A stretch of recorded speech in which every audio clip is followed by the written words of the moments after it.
This is the new Elpress GRS1560LC-4, a crimping tool for MC4 contacts and similar.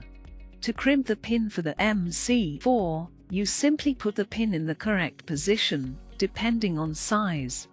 Press the button under the locator to hold the locator open, and then let the pressure of the spring adjust the crimping position of the terminal. The terminal will be slightly tilted to match the opening of the crimping tool. Press it just a little, to get the wings rolled in a bit, before putting the conductor in its place. Put the conductor in just as you would with a normal roll crimp terminal.